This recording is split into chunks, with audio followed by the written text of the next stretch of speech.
कोलकाता में मेसी के फैंस का हंगामा। नाराज फैंस ने स्टेडियम में कुर्सियां और बोतलें फेंकी। कार्यक्रम से मेसी के जल्दी जाने पर भड़के। नाराज फैंस ने कार्यक्रम के खराब प्रबंधन को लेकर भी तोड़फोड़ की। गुस्साए फैंस के मुताबिक मेसी स्टेडियम में केवल 10 मिनट ही रुके। सीएम ममता बनर्जी ने मेसी के कार्यक्रम में अव्यवस्था के लिए माफी मांगी। स्टेडियम में तोड़फोड़ की घटना को बताया दुर्भाग्यपूर्ण। सीएम ममता ने ट्वीट करके मेसी और सभी खेल प्रेमियों से माफी मांगी। मामले की जांच के लिए रिटायर्ड जज की अध्यक्षता में जांच कमेटी का गठन किया। मेसी के कार्यक्रम में हुई अवस्था पर सियासत, बीजेपी ने टीएमसी को जिम्मेदार ठहराया। सुकांतो मजूमदार बोले, पूरे कार्यक्रम को टीएमसी ने हाईजैक किया है। टिकटों की बिक्री में भी भ्रष्टाचार।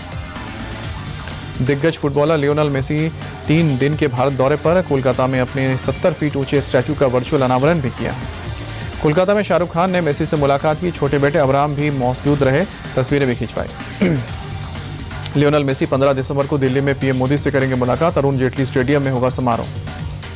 संसद पर आतंकी हमले की आज 24वीं बरसी। संसद परिसर में श्रद्धांजलि कार्यक्रम। पीएम मोदी, उपराष्ट्रपति समेत कई नेताओं ने शहीदों को दी श्रद्धांजलि। नेता प्रतिपक्ष राहुल गांधी भी संसद परिसर पहुंचे, शहीदों को श्रद्धांजलि दी। सोनिया गांधी और प्रियंका भी मौजूद रहेंगी। भारत पर लगाए टैरिफ के खिलाफ अमेरिकी संसद में प्रस्ताव। 50% टैरिफ लगाने के खिलाफ 3 सांसदों ने प्रस्ताव पेश किया।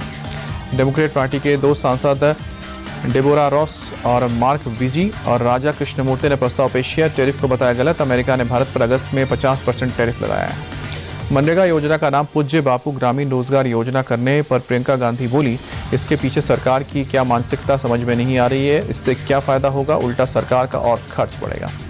मनरेगा योजना का नाम बदलने आने पर कांग्रेस के सांसद प्रमोद तिवारी बोले, बीजेपी ने नाम बदलने के अलावा और क्या किया है। ये लोग गांधी से नफरत करते हैं। गोवा के पूर्व सीएम और पूर्व रक्षा मंत्री मनोहर पर्रिकर की आज जयंती। सीएम प्रमोद सावंत ने श्रद्धांजलि दी। अंडमान और निकोबार दौरे पर गृह मंत्री अमित शाह सावरकर की कविता के 115 साल पूरे होने पर कहा, अंडमान और निकोबार बलिदान, समर्पण, देशभक्ति की तपोभूमि। गृह मंत्री अमित शाह बोले, वीर सावरकर ने अपनी जिंदगी के सबसे मुश्किल साल अंडमान और निकोबार में बिताए थे। यहाँ की धरती भारतीयों के लिए तीर्थस्थल। सरसंघ चालक मोहन भागवत ने सावरकर की कविता के 115 साल पूरे होने पर आयोजित कार्यक्रम को किया संबोधित। बोले कि अपने देश की भक्ति होनी चाहिए, यहाँ तेरे टुकड़े हो वाली भाषा होनी ही नहीं चाहिए। मोहन भागवत ने कहा कि पूरे भारत को हम एक राष्ट्र बनाकर चल रहे हैं। संविधान भी यही कहती है कि इस बार भारत में छोटी छोटी बातों को लेकर अलगाव टकराव कैसे होता है। उधम सिंह नगर पहुंचे सीएम पुष्कर सिंह धामी। स्थानीय लोगों से मुलाकात कर उनकी समस्याएं सुनी। दिल्ली में सांस लेना हुआ दूभर। अक्षरधाम इलाके में 400 के पार पहुंचा AQI। एयर क्वालिटी इंडेक्स गंभीर श्रेणी में। धुंध की मोटी परत में छिपा अक्षरधाम मंदिर। दिल्ली एम्स इलाके में बहुत खराब श्रेणी में पहुंचा प्रदूषण का स्तर। AQI 376 दर्ज। धुंध की मोटी परत के चलते विजिबिलिटी कम हुई। बिहार के समस्तीपुर में अतिक्रमण के खिलाफ कार्रवाई। वारिसनगर और मोयुद्दीन नगर में अवैध दुकानों पर चला बुलडोजर। सैकड़ों दुकानें हुई ध्वस्त। सीतामढ़ी में भी अतिक्रमण के खिलाफ बुलडोजर एक्शन। सड़क किनारे बनी अवैध दुकानों को किया गया ध्वस्त। उत्तराखंड के खटीमा में 2 पक्षों में हिंसक झड़प। आपसी विवाद में हुई चाकूबाजी। 23 साल के युवक की मौत, 2 लोग गंभीर रूप से घायल। इलाके में तनावपूर्ण माहौल। मृतक के परिजनों और स्थानीय लोगों में आक्रोश। आरोपियों की तलाश में जुटी पुलिस। पश्चिम बंगाल के कलिम्पोंग में दर्दनाक सड़क हादसा। कार फिसलकर गहरी खाई में गिरी। 2 लोग की मौत, 8 लोग घायल। दिल्ली NCR में अवैध हथियार सप्लाई करने वाले अंतर्राष्ट्रीय गिरोह का भांडाफोड़। स्पेशल सेल ने एक आरोपी को अरेस्ट किया। पिस्टल मैगजीन बरामद। दिल्ली के कालकाजी में एक ही परिवार के 3 सदस्यों ने की खुदकुशी। 52 साल की अनुराधा कपूर ने अपने 2 बेटों के साथ लगाई फांसी। अनुराधा कपूर के कमरे से मिले सुसाइड नोट में डिप्रेशन को बताया खुदकुशी की वजह। दोनों बेटों की बेरोजगारी की वजह से काफ़ी समय से नहीं दिया गया था मकान का किराया। कोर्ट के आदेश पर मकान खाली करवाने पहुंची थी पुलिस। अंदर से बंद दरवाजा नहीं खुलने से पुलिस ने डुप्लीकेट चाबी से दरवाजा खुलवाया। दिल्ली में तेज रफ्तार का कहर। सुभाष नगर इलाके में तेज रफ्तार 2 गाड़ियों की जोरदार टक्कर हुई। हादसे में 2 लोग घायल। बिहार के नालंदा में मारपीट में घायल शख्स की मौत हुई। पावापुरी में इलाज के दौरान पीड़ित अतहर की मौत हुई। 5 दिसंबर को 10-12 लोगों ने हमला किया था। गांव में घूम कर कपड़े बेचता था मृतक। मारपीट में 10 आरोपियों के अब तक 4 में पकड़े गए हैं। मुजफ्फरनगर में सर तन से जुदा की धमकी। मौलाना पर दरोगा को धमकी देने का आरोप लगा। मदीना मस्जिद के मौलाना पर मुकदमा दर्ज। तेज आवाज में अजान को लेकर हुआ था विवाद। मौलाना के पक्ष में उतरी जमीयत उलेमा हिंद।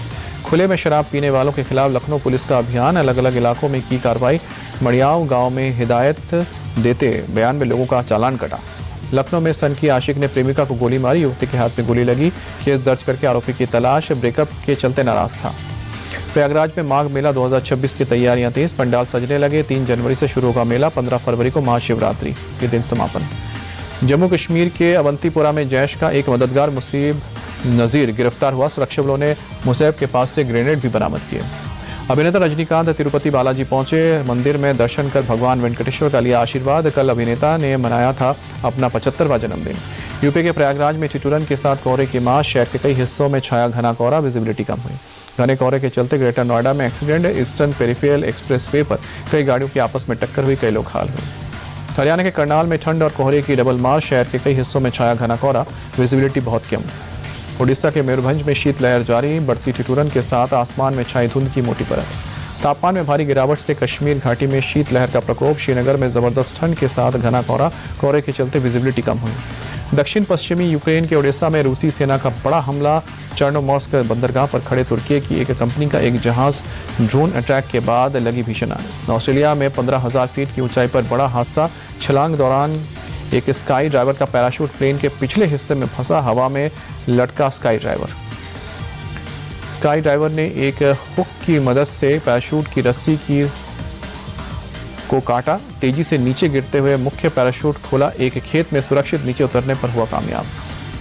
अमेरिका के मोंटाना में भी बाढ़ ने मचाई तबाही। उत्तर पश्चिम मोंटाना में नदी के तेज बहाव में एक पुल बहा। राज्य प्रशासन ने इमरजेंसी का किया ऐलान।